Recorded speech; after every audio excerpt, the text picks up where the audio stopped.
everyone. We're your hosts for today. I am Geetika. And I'm Audrey, and today's guests are Bastian Harth and Bassim Hijazi. Some of you guys might have heard of them through the eTrack Alumni Association or their highly successful podcast, Bento Bureau. Bento Bureau is a podcast that talks about Japan from an international perspective. They're currently on season 4, which is incredibly impressive. Their podcast explores various topics in Japan, such as closing the gender wage gap in Japan, how to thrive in a Japanese work environment, and to supporting refugees and asylum seekers in Japan. They invite guests heavily experienced on the topic, so you should definitely check them out. Yes, and Bastian also recently launched a new podcast called Flying Colors, which focuses on real people and stories. This podcast talks about self-realization, toxic environment. So without further ado, let's welcome our guests.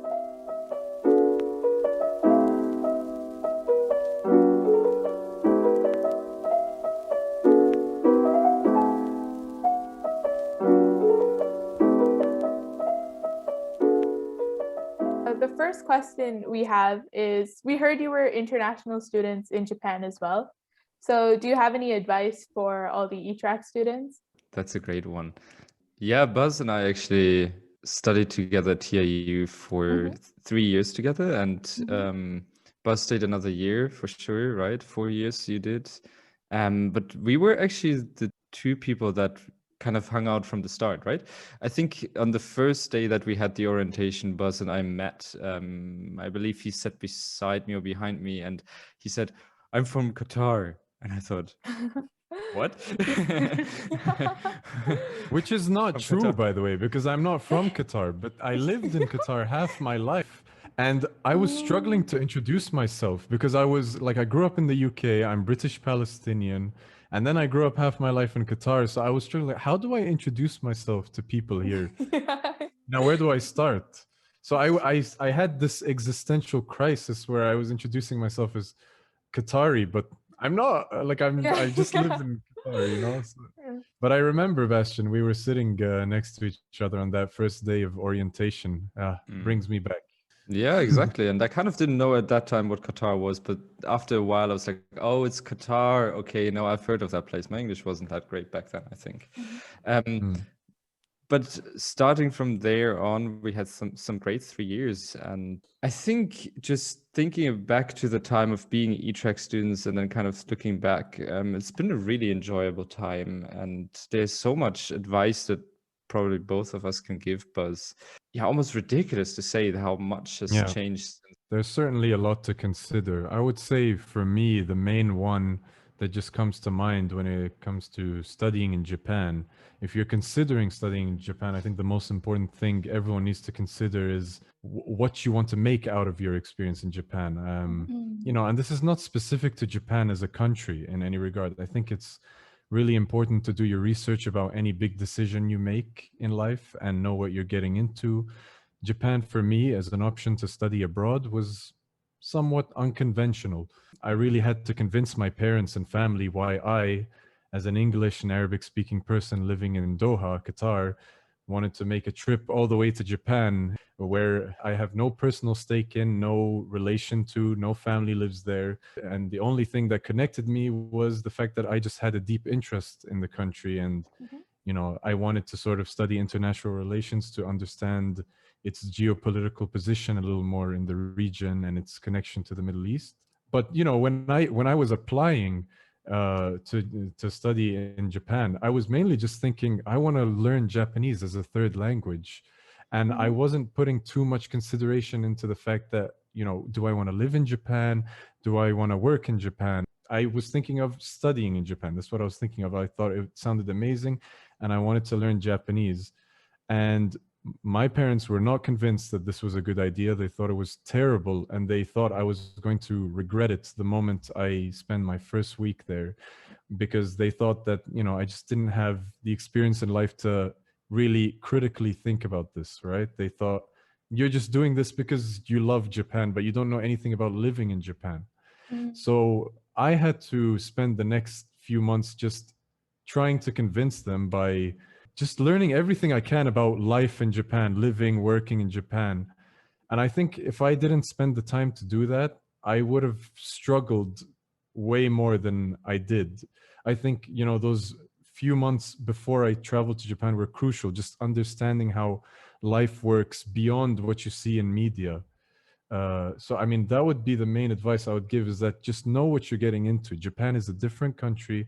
It's you know, each country has its own set of cultural norms and rules, and you need to understand these as best you can and keep an open mind, so that you don't come to think, oh, this is a frustrating experience for me because it's not what I'm used to. It's not what I have lived. Like, why this, why that? That's sort of a natural reaction you get when you go to a new country and you don't sort of consider how things are going to be different, right? And I think we're all guilty of that to a certain extent. Me and Bastian, we've had more than one experience where we're like, why does Japan do it this way? You know, I mean, we've had that, you know. But at the same time, there's a lot of things that Japan does where I'm like, why doesn't my country do it this way? So there's a lot of different things to consider. But that would be the main one I would give to students considering life in Japan. Just know what you're getting into, you know, and keep an open mind that things are not going to be the same as what you've, you know, become accustomed to, depending on where you're from. Yeah, Exactly. I love what definitely. you said. Embracing this kind of culture, this society, and not just being completely in your bubble as an expat. I think that happens at TIU quite easily because we're an international student body, but interacting with the Japanese students as much as possible, as well as with the Japanese society, to become a bit more open-minded and to try not to maybe assimilate, but accept that there are other etiquettes, other norms, other standards that you should, to some extent, follow as a foreigner. Since you're living in a country abroad, you can't have the expectation that it's going to be the same thing as in your home country. That would be ignorant and a bit arrogant maybe as well. All of us, as Buzz said, we're guilty of that from time to time, and that's quite normal. I think the biggest thing that I would have done a bit more back then, since I also was a very lazy student, is studying Japanese more.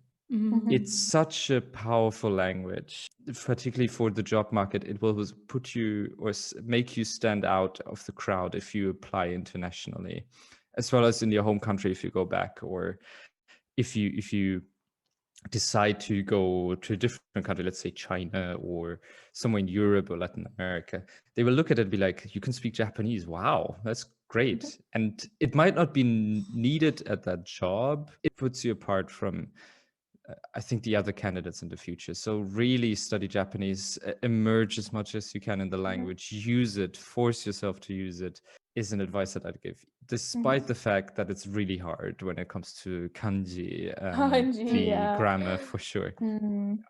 I've had the same reaction, Bastian, when I was applying for jobs. Every time that served as a talking point. It's like, oh, you speak Japanese, you know, even if my job has nothing to do with Japanese right now, that was sort of the starting conversation that piqued their interest, right? So it's definitely something, I mean, even beyond career opportunities, I think Japanese is a beautiful language.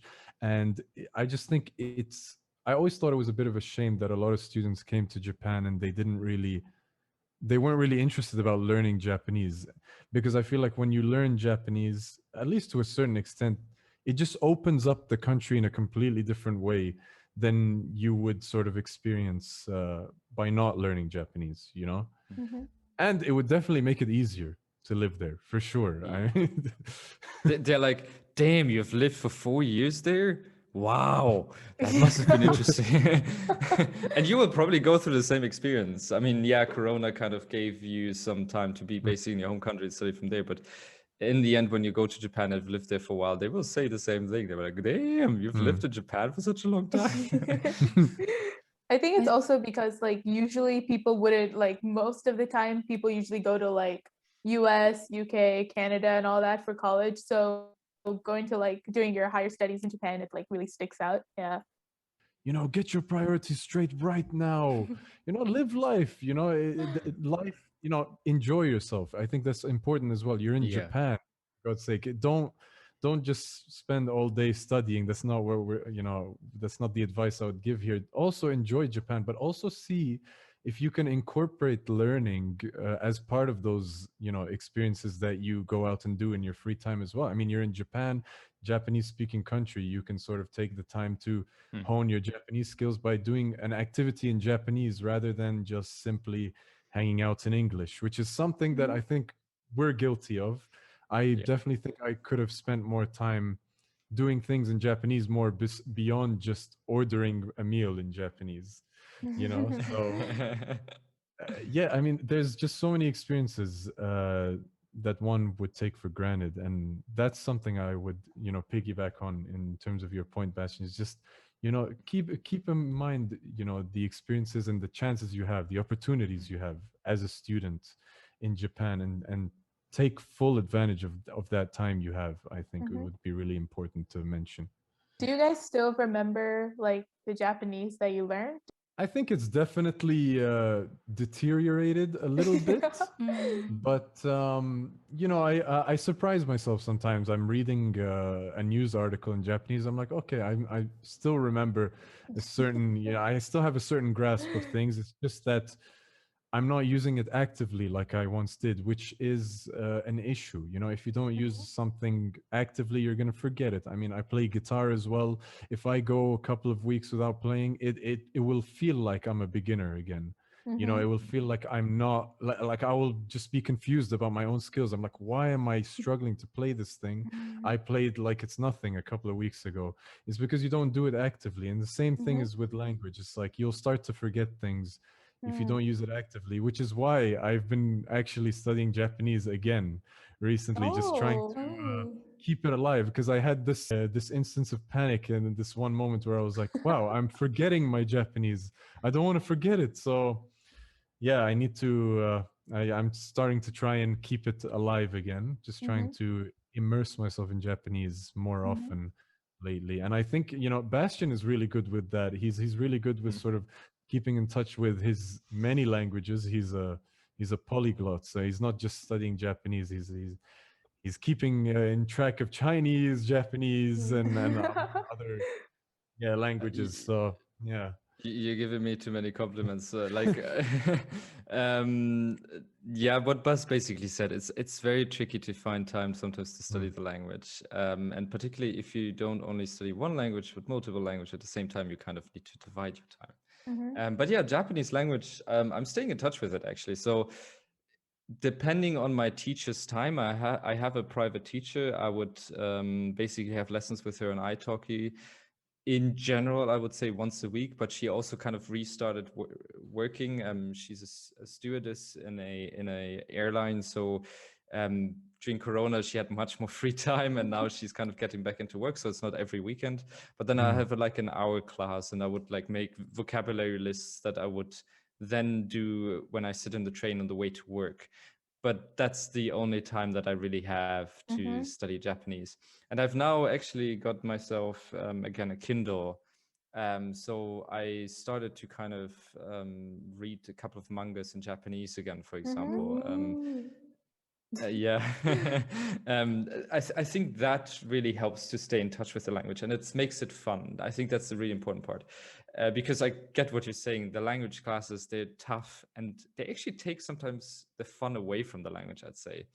They can be really helpful to some extent, right? You can like at least practice your pronunciation or gain some words, and sometimes they play games, and some teachers are great. Faults with the teacher as well.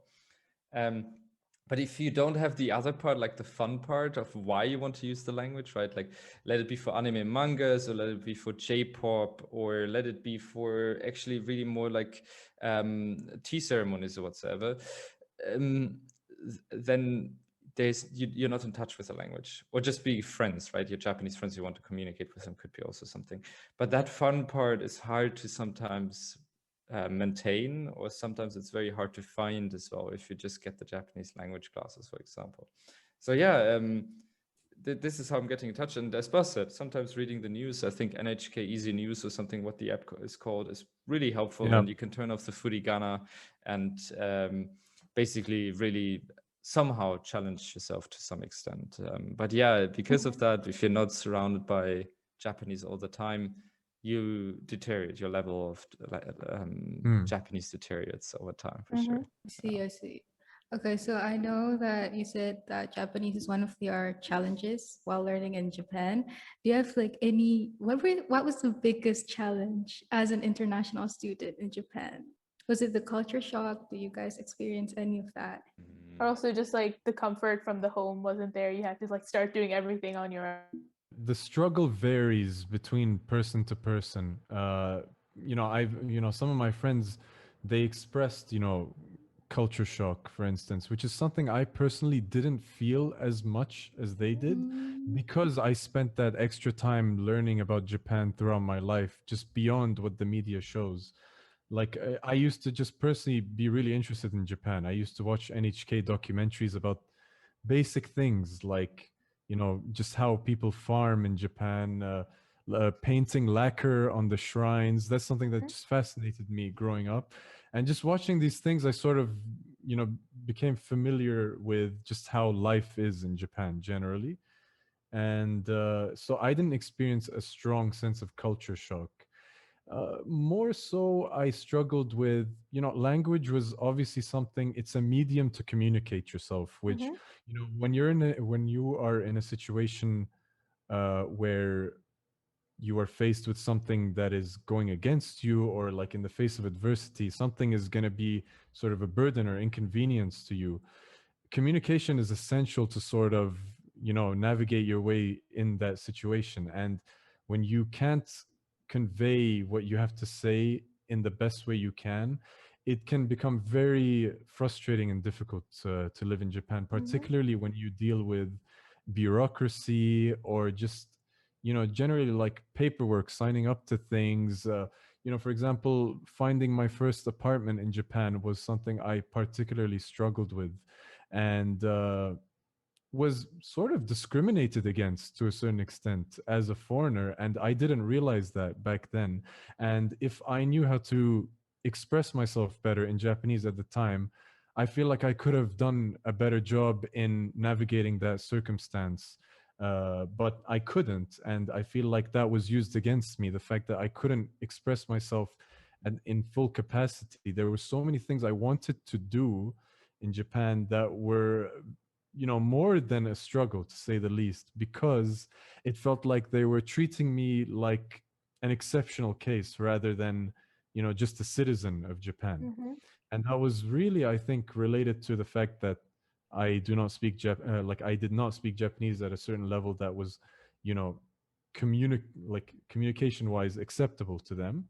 And that sort of, for example, with finding an apartment in Japan, my what are they called, like the residential office, I forgot the name. Siyakusho? Like the city hall? No, that's the city hall. No, what the people who help you find an apartment or a place to... the real estate agencies, I mean. Yeah, real estate. I'm forgetting my words here. Thanks, Bastian. Yeah. No, they had certain requirements that were for foreigners versus Japanese people that I found a bit strange, but couldn't really communicate why at the time. For example, signing up with a translation service, it was mandatory. You had to pay extra money to sign up with the service that basically serves as your guarantor. Like you basically pay them extra money and they vouch for you, essentially. If anything goes wrong, these people will step in and basically, oh, he is a gaikokujin, it's fine, we will handle this. But it's like an insurance for them. So there's like a lot of those situations. And for example, I was searching up apartments online first time, and then I went to the real estate agent and I was like, I want to live here or here. And they were like, oh, no, you can't live there. I'm like, why? And it's like, because the landlord doesn't want any foreigners living there. Oh, so, wow. Yeah, and this is something that isn't exclusive to me. This is something that happened to practically every student I know in TIU. And I feel like if this was communicated better in terms of, how to manage that sort of situation, and what I learned later on in my 3rd or 4th year in Japan is that there is a hotline that the Japanese government provides. it's like an anti-discrimination hotline which you can call in cases like this where you are discriminated against, and they would basically step in and say you can't discriminate against someone living in your house simply based on the fact that they're a foreigner. So, you know, these sort of things I did not know, and I would have really appreciated knowing coming to Japan the first time. So I would say that would be the main struggle. Just to put it simply, it's just bureaucracy in Japan can be difficult, you know, and it's not exclusive to Japan. Bureaucracy is difficult in any country, but especially in Japan where you don't know the country, the language, that could pose a very difficult problem for you to deal with as a foreign student. So, I mean, yeah, just see if the university can step in to help you whenever possible, or, you know, whatever sort of, you know, advice you can get from friends or help, you know, it's always essential, I think, in that situation. And I think TIU is providing services to help students with those sorts of issues. So just keep that in mind, you know. I mean, I think coming to TIU for the first time as a student, I feel like I wasn't aware of those services first time I came as a student. So if I knew, I would have taken advantage of them. But yeah, I think that's an important thing to keep in mind. Just, yeah, keep in mind that the university can help you with these problems as well. What about you, Bastian? Yeah, I think I can resonate with lots of what you said, but I think what is also kind of brings everyone closer among friends, right, is to share these struggles. And Buzz and I definitely have done that with our friends, our group of friends. We have been multiple times annoyed about so many things that were going on in Japan, for sure. Let it be the bureaucracy, which is very analog. Even though they use computers, there's so many things that go via paper. It's incredible. While not then simultaneously, of course, having to struggle with the language, because in those cases, you need to really have a high level of Japanese. And yes, the search for apartment was also something that I experienced anywhere I went. It was relatively easy, I have to say, but there were multiple apartments that turned me or us, I was living with my ex-girlfriend back then, down because we were foreigners. It was a bit easier because she was half Japanese and she had a Japanese passport in the end. So that, I think, made it a bit easier. The thing is just, though, she didn't speak Japanese, so I actually spoke more Japanese. But because of that, I think it was in the end easier to get an apartment, because just on paper she's Japanese, and that made a big difference, which is ridiculous from my point of view, but definitely made it a tiny bit easier. Thinking of my first year, so I lived in Japan before, right? So I went to Fukuoka for working holiday for a year before I actually became an e-track student. So that was between high school and university. And I lived in Fukuoka for 10 months while traveling a bit the country, learning the language. I was in a language school.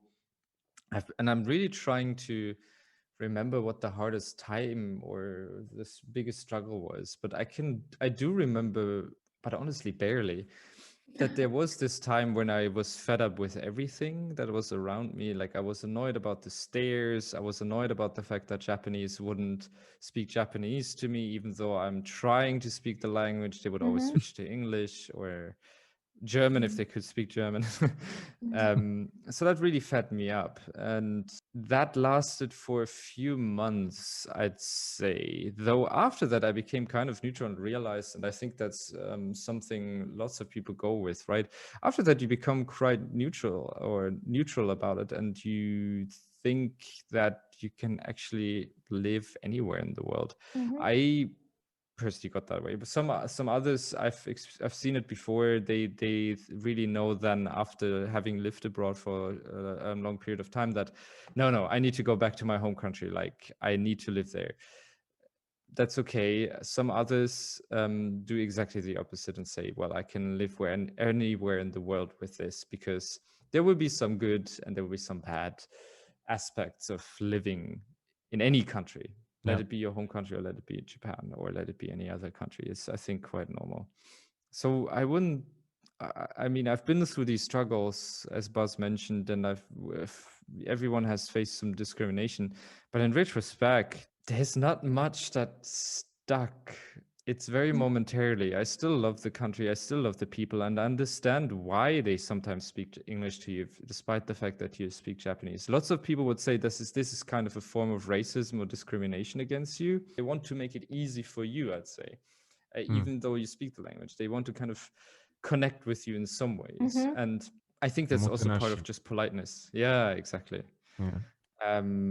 There are some times for sure that there was some discrimination in some ways, but in the end, I'd say it was actually just momentarily and it passes quite quickly. It's nothing that I haven't experienced that really stuck with me and be like, oh God, this is terrible. Nothing, anything like that, really.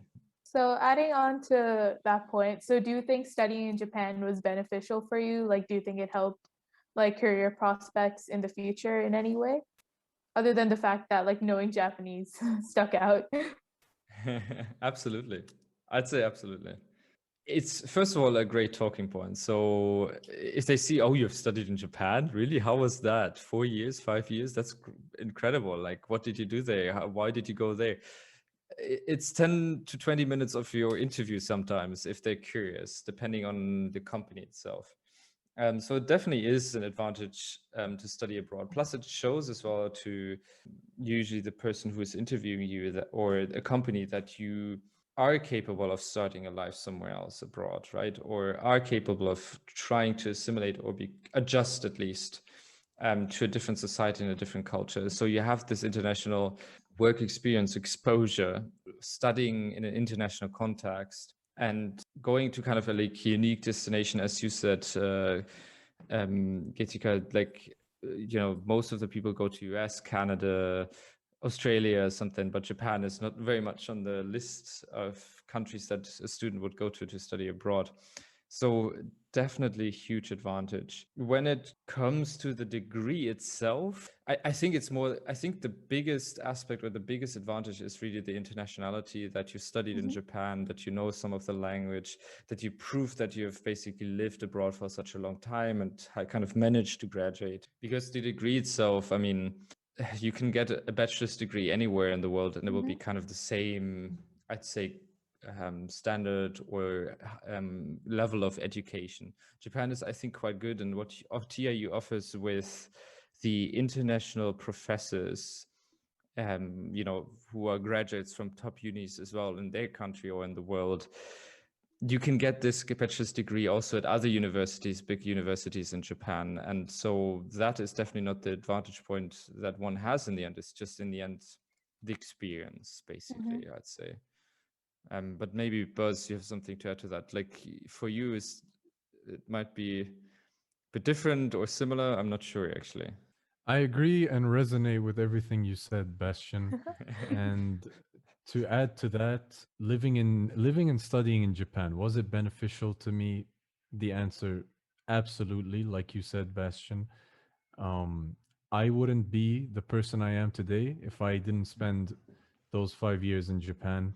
I've learned a lot, and the character I have become today is the components and the sum of experiences that I have experienced in Japan throughout those years. I changed in many, many ways. When I look back in hindsight, I am not the same person I was, 6, 7 years ago. And I give credit to that to Japan. It's not like my core fundamental personality changed, but there's so many things I learned that added, to my sort of, to the person I am today. And just beyond the simple rules of life that I learned from living in Japan, for example, punctuality is something that I learned living in Japan. So important, something I take so seriously now. And they just don't do it like they do it in Japan. At least in where I'm working right now, punctuality is just not at the same level as it is in Japan. Respect for others, just at a surface level, at the very least, I think just that level of respect, I experienced it the first time I went to Japan, just as a holiday. The sense of just, respect and hospitality people provide you at a surface level, even though they don't know you. This is something that truly just, resonated with me at my core. and I aspire to sort of emulate in my own life now. I try to, adopt that same level of respect no matter who I, deal with at a daily basis. And, just being polite generally, punctuality, respect for others, politeness. This is something I really learned living in Japan, I'd say, among the many, tons of lessons I've learned at a personal level.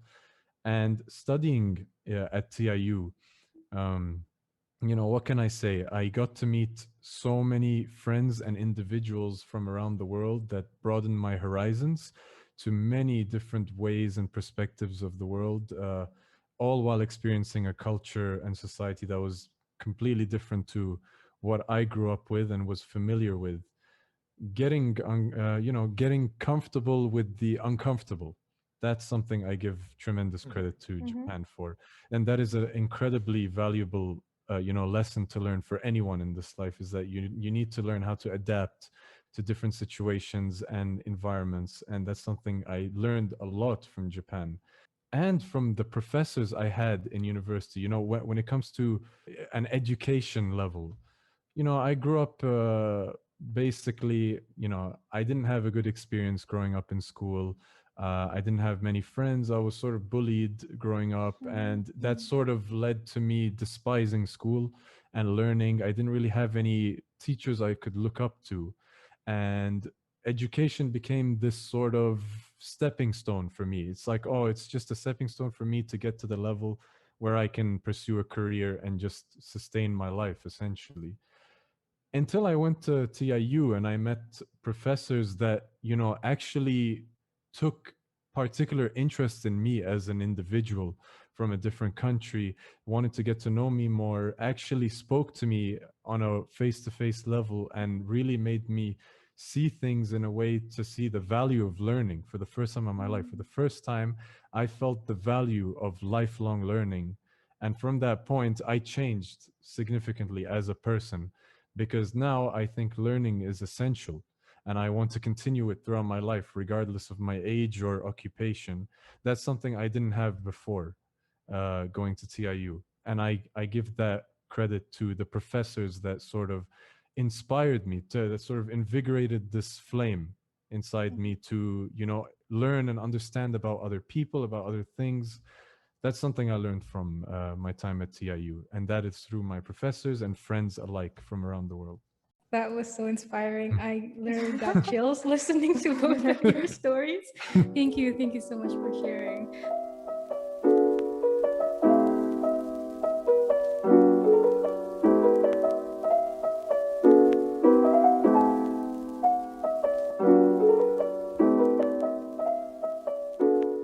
So this next section is basically going to be about your podcast.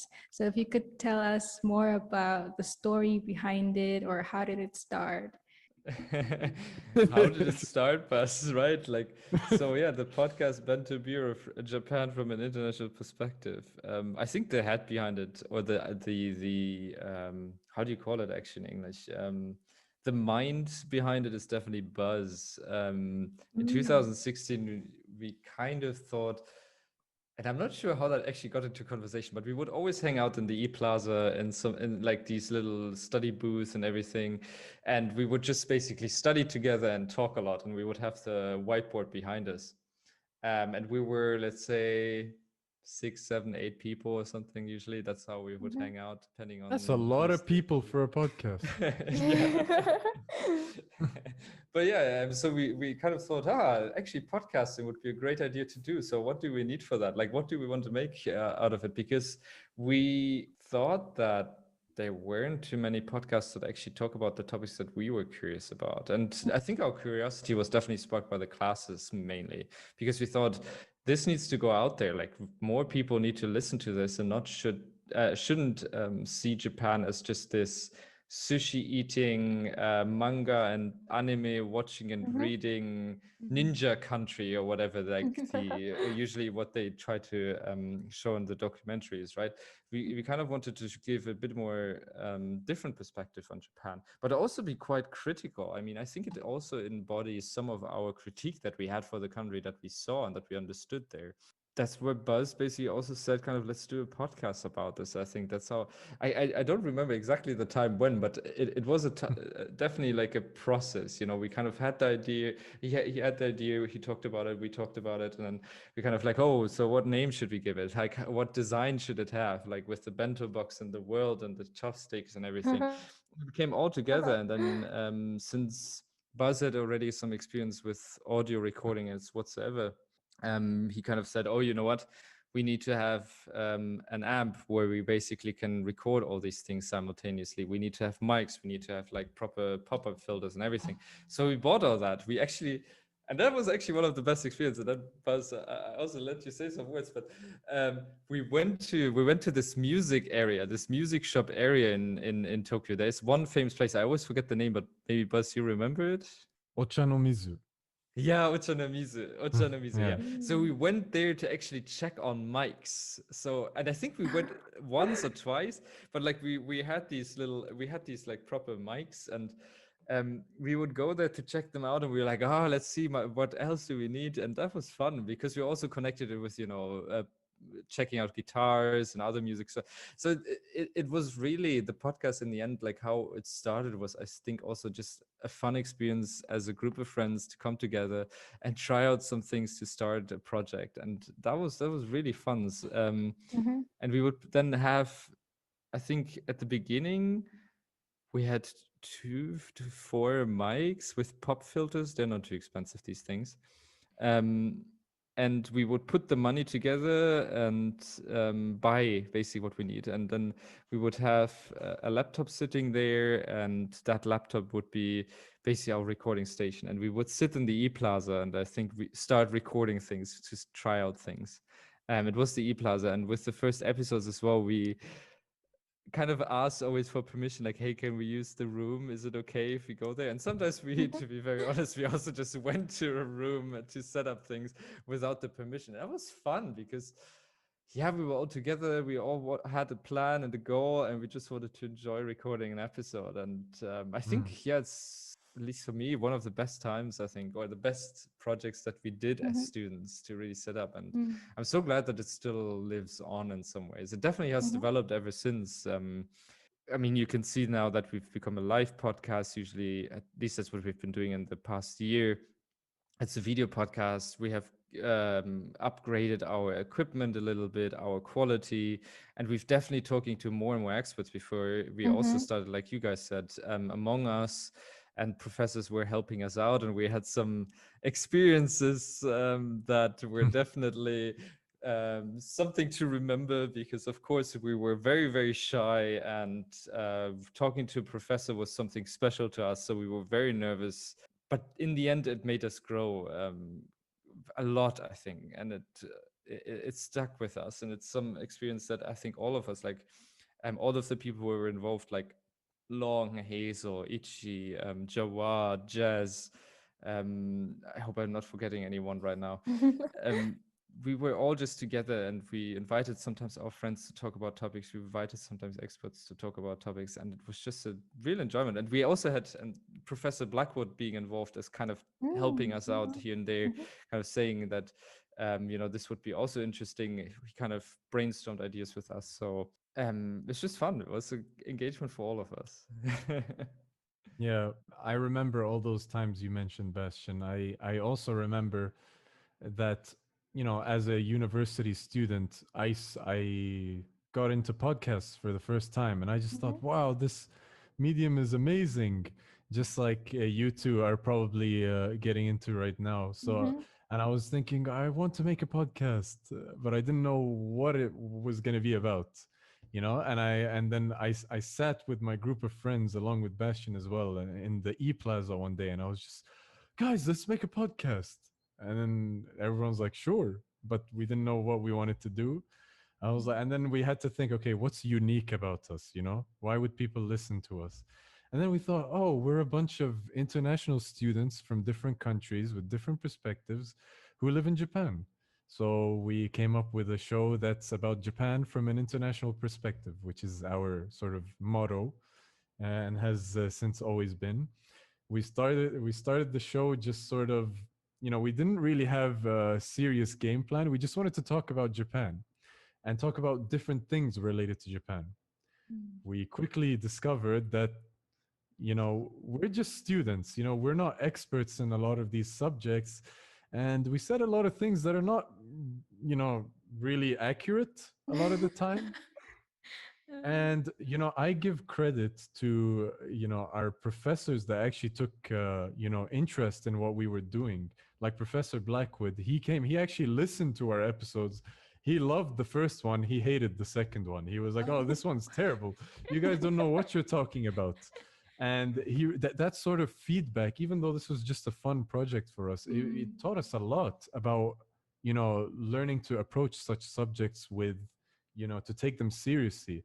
So, eventually it evolved into something less about just a bunch of students talking about things and more about, bringing people who actually study these things in depth and making it more of an educational show where we can talk to them in a way that's more conversational. And yeah, we've learned a lot from our experience working on the show. If you're interested, it's really about telling stories about human beings in Japan. As Bastian said, we sort of don't really want to focus on popular culture and how it focuses on a lot of, video games, anime, and how Japan is portrayed in that sense as exotified or exaggerated. There's so much to love about Japan in its raw sense. So what we wanted to do is shed more light on the lesser known stories of Japan, at least from outside Japan, based on what people know. And, since we started the show, we've done episodes on a lot of things. We've done episodes on politics, business, entrepreneurship. We've done episodes on Japan's homeless people, human rights, activism, even Japanese religions is an episode that was quite interesting. That one. Or the tunnels underneath the one university that you did. The tunnels under Tokyo. That was also really cool. Yeah, there are these tunnels that were built underneath universities during World War II that were used for war. War survivors. That was a really interesting episode as well. We've learned a lot from the show, just learning about how much Japan has to unpack just based on its modern history alone. And, if you're into that sort of thing, then, I more than encourage you to check it out. This season, we're doing a focus on identity, Japanese identity. So, and we have a special on 3/11. It's been 10 years since the 3/11 disaster. So we're looking to unpack that more through a series of special episodes we're working on that will be releasing soon. So yeah, encourage you to check it out. And of course, support this great podcast as well that we've had the pleasure of being on. So I think last question based on your podcast as well. So after you started the podcast, you focused on so many different aspects of Japanese culture and all that. So can you share some very interesting key takeaways you got from starting your podcast on this? Oh, there's so much to take away from those podcasts. I think the main reason why we're still doing this, right, is, well, we of course enjoy working together, and we definitely just want to learn more about the country and stay connected with it through it. That's what we definitely do. It's a country that we want to stay connected with for the rest of our lives, and through the podcast that kind of, I think, comes a little bit more alive because we're actually talking to experts who can share their expertise or their knowledge about certain specific things in Japan. And we also, also just focus on topics that interest us. We just decided now to give it a theme because we thought identity would be a very, very fascinating topic. And we want to do that for a couple of seasons, and then we'll see what we're going to do next. We already brainstormed several ideas that we're going to do in the future. It's just that we wanted to kind of make it compact into one season and not jump around from, I don't know, entrepreneurship to, let's say, the religion in Japan. Like, for example, like these big jumps, right? We did that before, and it's fun. It's basically going with the flow and seeing who we can get on the show who would speak to us, because of course that is a difficult search sometimes to find the right person or find a person who wants to be on a podcast. But it has become more and more easy, I think, since Bento Bureau is really picking up. I think from the last season, for example, what we really took with us is that the situation, I mean, I think seeing so many foreigners kind of now going to Japan and starting their own business, doing their own startup, for example, is that is a field that is growing, is a market that is growing quite quickly and rapidly. And it's something that has been supported by some of the Japanese, and particularly Shibuya's city, this city ward. Yeah, basically to focus or to build their own companies there. And from my perspective, if I would be a student now in Japan, I would really look into those companies, because these companies are sometimes run by foreigners, or oftentimes run by foreigners, and they hire also other foreigners. So it's an interesting job market that is now popping up in Japan for new graduates, I believe, who have the skills and who are looking for a job, and to basically go into that field perhaps in the near future. It will give them an easier entrance, I believe, rather than this typical, job hunting process, what traditional Japanese companies do. So that's something that I've learned, and generally what I've learned from the podcast, and is something that is about networking. As you know, I love LinkedIn. LinkedIn is a very, very powerful social media tool where I actually think that you can get some value out of it compared to the other platforms. That allows you to connect with people quite easily. People are very open-minded about connecting with others, particularly if you have an interesting profile or if you have it updated. And Japan, particularly in Japan, the LinkedIn platform is relatively new. It's now lots of Japanese actually going to LinkedIn. Before, like, let's say 5 to 10 years ago, it wasn't really there. It didn't really exist as much as in the US or in other countries.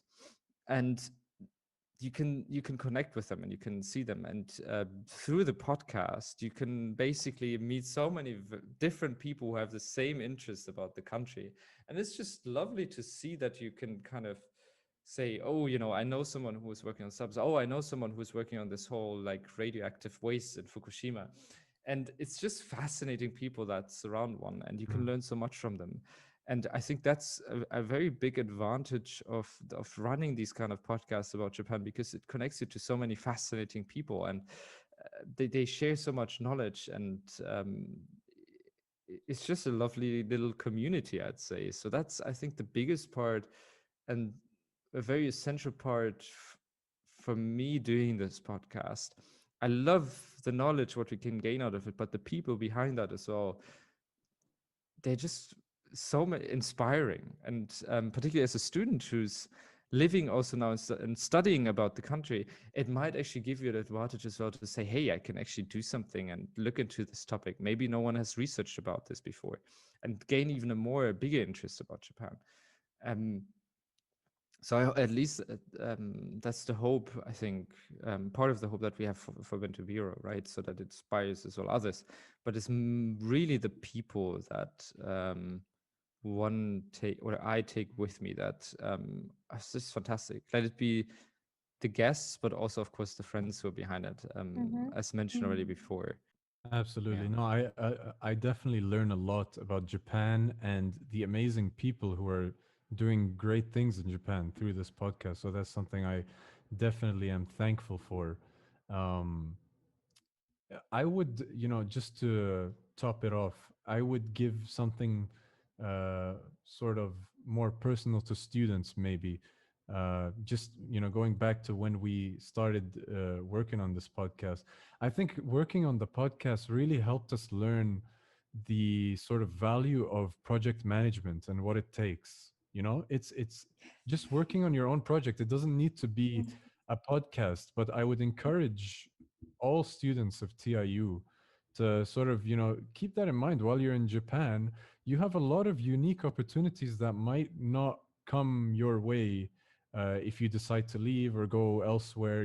Just, think about your time in Japan for the next few years and what you could do.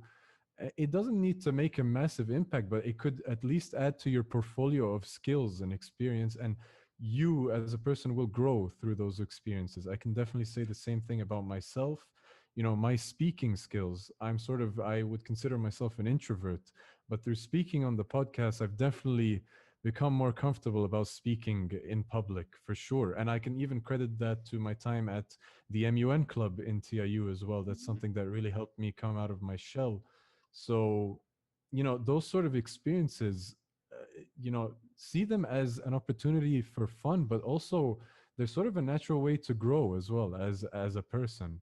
And I would encourage anyone to sort of just consider, what could you make in your own time that you could be proud of, that you could look back and think, oh man, it's not as good as I would have made it to be now, but like, I made this thing and it's my baby.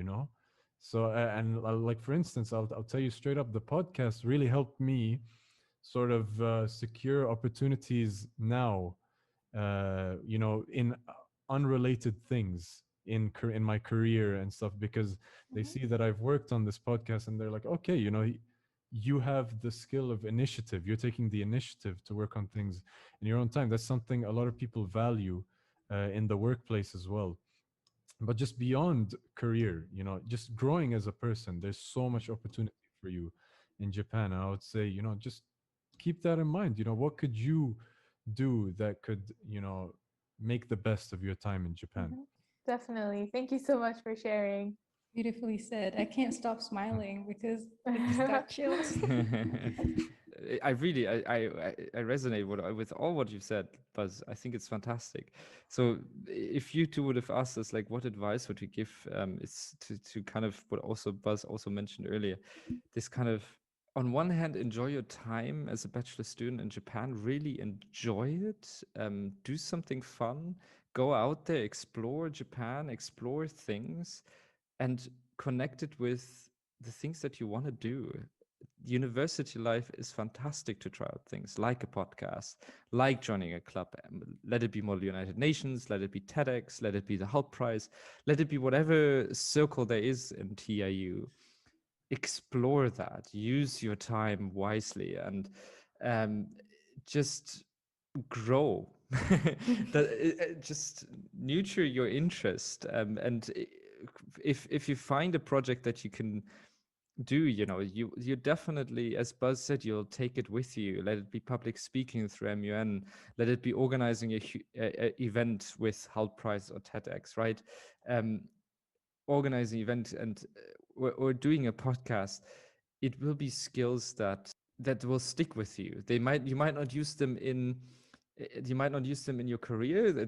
You might use them in your career, you never know, but it helps you to grow. It helps you to develop your interests, and you might figure out something about yourself that you haven't figured out before. Buzz and I, we probably agree. At the beginning of TIU, we never would have thought that we'd do a podcast. And look at us. It's now 2021. We started studying in 2014, so that's more than 7 years. We've been doing podcasts, and we love it. We still love it. It's a fantastic skill. So there's always something you can take with you. Same as language learning, for example. But there's so many things that I think you take with you in life that you can explore during your studies.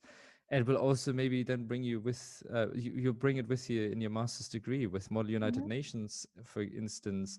I continued doing that during my master's degree because I really enjoyed doing that. So explore, have fun growing, have fun, enjoy it as much. Don't be too upset always about grades if they're not that great. Grades are essential, but they're not the most important thing. They become irrelevant. What becomes more relevant is what you did during your time. And if you just studied and kind of just focus on that and narrowly just studied, you will miss something. This is your time of life where you can really have fun, enjoy things, explore things, while also learning something new, develop yourself, grow yourself, and you should really use it. Really use it. It's such an enjoyable time. I'd love to be a student again, to be honest. And I think you've many times heard that before from adults, but it is true. It's a fantastic time.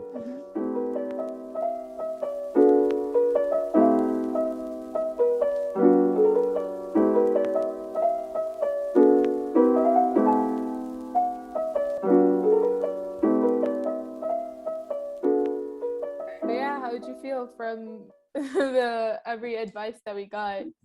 So emotional at the end. I was like, wow. Yeah, and I can't stop smiling. I told you they were just so inspirational, and it made me speechless so many times. Like, I think I it's don't really even- great that they're also like alumni from our TIU. university as well, and they also have a podcast. And since we're like an infant Right. podcast, like it's Yeah. like we can relate so much and get so much like advice and information. Exactly. We learned not only as TIU students, but also as, because we have this podcast and they have their own podcast. So we learned a lot from them. Like, I'm really grateful that we got the chance to talk to them. And Yeah. also about their own podcast, Bento Bureau. You guys can check them out in the description box below. So we're gonna put the links in the description box below. So if you're interested in learning about Japan from an international perspective, and it's just so much more than that. There's so many things that you can learn from listening to their podcast. So I definitely recommend you guys to check it out when you have the time. Exactly, since it's so like broad as well, like as Bastian said and as we introduced. So definitely they're all in the description down below. Yes. Okay, so that is it for today's episode about student life in Japan from an international perspective. Once again, we thank Bastian Harth and Bassim Hijazi for being our guests for today. Yes, and for being we guests also for today. thank you for listening through all of this. Yes, so don't forget to like, comment, and subscribe to our YouTube channel. And we'll see you guys next time. Bye-bye. Bye.